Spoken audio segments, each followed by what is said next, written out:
आखिर बेटी और बहू में फ़र्क क्यों? माँ, मैं बहुत थक गई हूँ घर संभालते संभालते। यहाँ मेरी थकान किसी को नज़र नहीं आती। कुछ दिन आराम करना चाहती हूँ। सोच रही हूँ कुछ दिनों के लिए अपने मायके आ जाऊँ। आते हुए अपने बच्चे को भी साथ ले आऊँ। वे वहीं से स्कूल चले जाएंगे। आखिर एक ही शहर में ससुराल और मायका होने का कुछ तो फायदा मिले। नम्रता ने फ़ोन पर अपनी माँ से कहा। पार्वती जी दूसरी तरफ से कहा, हाँ बेटा, जब तेरी इच्छा हो आ जाना। आखिर ये तेरा भी तो घर है। ठीक है माँ, मैं कल ही आ जाऊंगी। नम्रता खुश होकर बोली। हाँ बेटा, कल आ जाओ। मैं तुम्हारा इंतज़ार करूंगी। अभी मैं फ़ोन रखती हूँ, मुझे मंदिर भी जाना है। कमला जी ने फ़ोन रख दिया और सीधे किचन में गई। किचन में खाना बना रही बहू से बोली, अरे अनुपमा, सुनो, कल तुम्हारी ननद आ रही हैं। आज बाजार जाकर फल सब्जी और मिठाइयाँ लेकर आना। बेचारी मेरी बेटी ससुराल में नौकरों की तरह काम करती है और उस पर कोई ध्यान ही नहीं देता। यहाँ आएगी, कुछ दिन रहेगी तो उसका मन और तबीयत अच्छे रहेंगे।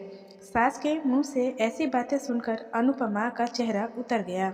वह मन ही मन सोचने लगी, काश आपको मेरी थकावट भी नजर आती।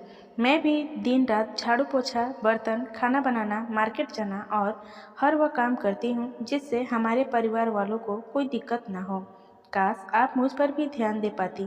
आपकी बेटी तो जब मन में आता है वह यहाँ आ जाती हैं, लेकिन मैं साल में एक बार ही अपनी माँ के पास जाती हूँ, तब भी आपको प्रॉब्लम होती है। मैं भी इंसान हूँ, मेरा भी मन है। मुझे भी लगता है अपने माँ के पास जाकर थोड़ा आराम करूँ, सुख दुख की दो चार बातें करूँ, अपना मन हल्का करूँ। भगवान, अब तुम ही कुछ करो ताकि मेरी सास की आंखें खुले और उसे मेरी थकावट भी नजर आए।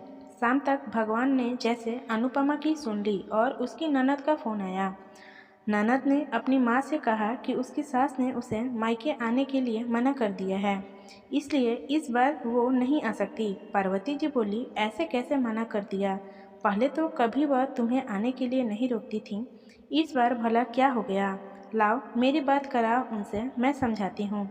नम्रता ने फ़ोन अपनी सास के पास दिया। पार्वती जी ने कहा, नमस्कार समधन जी, आपसे कुछ कहना था। समधन जी ने कहा, कहिए। दरअसल नम्रता कल त्यौहार है, इसलिए अपने मायके आना चाहती हैं। अगर आप उसे भेज दे तो अच्छा रहेगा। नम्रता की सास ने कहा, देखिए समधन जी, आपकी बेटे मायके जाए कर रहे इस बात के लिए हमसे उसे कभी नहीं रोका और इस बात से हमें कोई प्रॉब्लम भी नहीं। कुछ दिन पहले मैं अपने रिश्तेदार के शादी में गई थी। वहाँ आपकी बहू अनुपमा की माताजी से मिलने का मौका मिला। उनसे गपशप करने के दौरान उनकी बातों में पता चला कि अनुपमा को साल में एक ही बार अपने मायके जाने के लिए मिलता है और वो भी बहुत कम समय के लिए। मुझे लगता है आपको पहले अनुपमा को उसके मायके भेजना चाहिए और जब वो मायके होकर आ जाएगी तो मैं नम्रता को आपके पास भेज दूंगी। एक बहुत ज़रूरी बात जो मुझे लगता है आपको समझ लेनी चाहिए कि आपको अपनी बहू को भी बेटी की तरह या बेटी से भी ज़्यादा प्यार देना चाहिए। उसे भी मायके जाने की इच्छा होती होगी।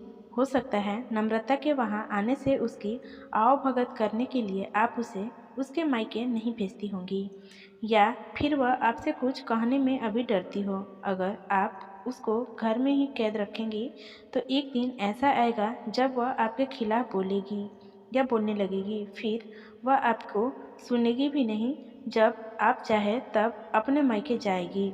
ऐसा परिस्थिति आए, इससे अच्छा है कि आप ही कुछ बदलाव अमल में ले आएं, जिससे आपका रिश्ता और रिश्ते की मिठास खराब ना हो। पार्वती को अपने समधन के हर शब्द में सच्चाई नजर आई। उन्हें महसूस हुआ कि उन्होंने अपनी बेटी के प्यार में अंधे होकर कभी भी अपनी बहू के मन का विचार नहीं किया। उन्होंने हमेशा ही अपनी बेटी को अपने बहू से ऊपर रखा। दूसरी तरफ नम्रता भी अपनी भाभी के बारे में ही सोच रही थी, इस बातचीत को सुन रही थी। उसने भी रियलाइज़ किया कि वह कभी भी अपनी भाभी के साथ ठीक से बात नहीं करती और जब जब वह अपने मायके जाती तो भाभी थोड़ी उदास रहती है। पार्वती जी ने अपनी बहू को बुलाया और उसे कहा कि अनुपमा, कुछ दिनों के लिए नम्रता नहीं आने वाली है, इसलिए पहले तुम अपने मायके होकर आओ। यह सुनते ही अनुपमा का चेहरा खिल गया, क्योंकि यह पहली बार था जब उसकी सास ने सामने से उसे अपने मायके जाने के लिए कहा था। अगले दिन अनुपमा अपने मायके गई और इस बार 1-2 दिन नहीं पूरे 1 हफ्ते भर रहकर आई।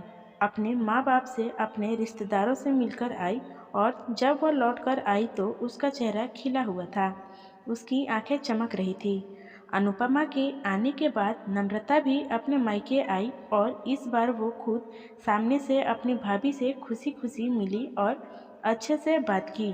नम्रता ने अपनी माँ से बात करके उन्हें भी अच्छे से समझने में मदद की कि वह कहीं न कहीं अनुपमा के साथ गलत व्यवहार कर रहे थे। दूसरी तरफ अनुपमा अपने ससुराल वालों के बदले रवैये से बहुत खुश थी। अब वह खुशी खुशी सबका ध्यान रखती और हर काम प्यार से करती। वह ध्यान रखती कि कोई भी ऐसा बात या काम ना करे जिससे घर में तनाव का माहौल पैदा हो। पार्वती जी अपनी बहू को खुद ही समय समय पर मायके भेज दिया करती। एक छोटे से बदलाव ने सास बहू और भाभी ननद के बीच की कड़वाहट को दूर कर दिया और रिश्ते को और भी ज़्यादा मीठा और मजबूत कर दिया। हमेशा की तरह पूरी कहानी सुनने के लिए आपको धन्यवाद। दोस्तों, उम्मीद है कि यह कहानी आपके दिल को छू गई होगी। ऐसे ही सीधे दिल तक उतरने वाली कहानी सुनने के लिए इस चैनल को सब्सक्राइब जरूर कीजिए। कहानी पसंद आई हो तो लाइक और शेयर करना ना भूलिए।